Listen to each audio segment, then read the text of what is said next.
এই মোস্তফা সরওয়ার ফারুকী, এই বাপ্পারের বাচ্চা বাপ্পা ডক্টর মোহাম্মদ ইউনূস বাংলাদেশে একটা নতুন ফ্যাসিবাদ কায়েম করছে। যারা আবুল সরকারকে ধর্মদ্রোহী বলতেছেন তারা আবুল সরকারের যে কোনো একটা পালা গানের আসরে আধা ঘন্টার জন্য যায় দেখি বা ভিডিও তুলে দেখি, ওইখানে যারা জমায়েত হয় সেই মানুষগুলি কারা?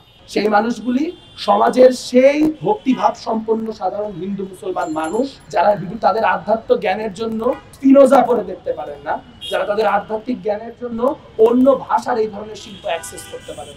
আপনি বাংলাদেশের প্রান্তিক যে মানুষ, সেই প্রান্তিক মানুষের সংস্কৃতি চর্চার অধিকার কেড়ে নিয়েছেন। এবং বাংলাদেশে যখন আমরা 2025 সালের দিকে ফিরে তাকাবো, তখন যেই সব শয়তান, যেই সব লোকজন ইবলিশের কাজ করছে বলে একদিন সাব্যস্ত হবে, সেই মানুষগুলির মধ্যে একটা মানুষ হচ্ছে সারওয়ার ফারুকী।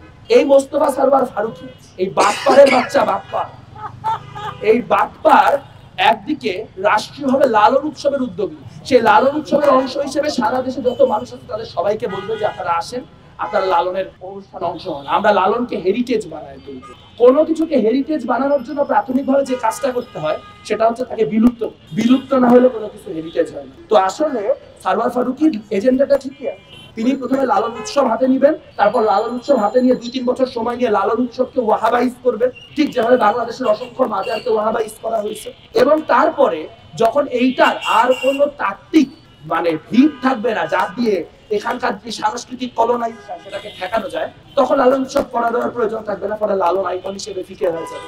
কারণ এইটা যদি তার নিয়ত না হয় তাহলে আমাকে বুঝান, লালন উৎসব রাষ্ট্রীয়করণ করার পর থেকে, সেই সময়ের পর থেকে গত যে কয়েক মাস গেছে, সেই কয়েক মাসে কয়টা লালনের গানের উৎসব বন্ধ হয়েছে, কয়টা আসরকে সীমাবদ্ধ করতে বলা হয়েছে।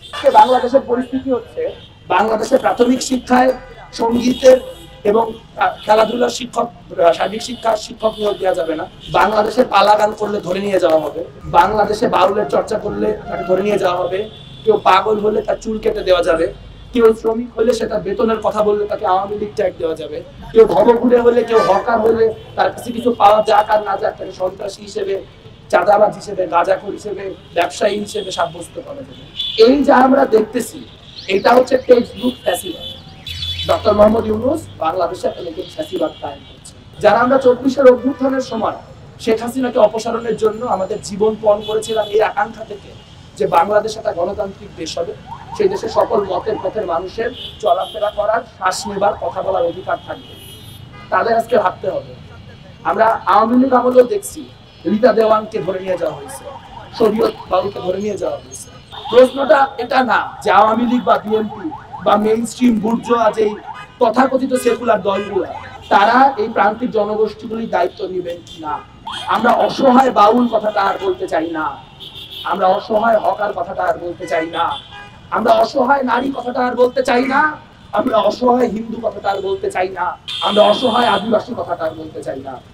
আমরা চাই সকল প্রান্তিক জনগোষ্ঠীকে ঐক্যবদ্ধ করে বাংলাদেশের মানুষের জন্য যে রাজনীতি প্রয়োজন সেই রাজনীতিকে নির্মাণ করতে। কারো ঘাড়ে ভর দিয়ে সে রাজনীতি হবে না।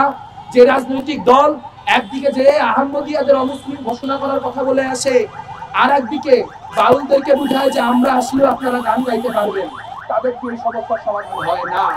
একই সঙ্গে কেউ শেয়াল এবং মুরগির পক্ষে থাকতে পারে না।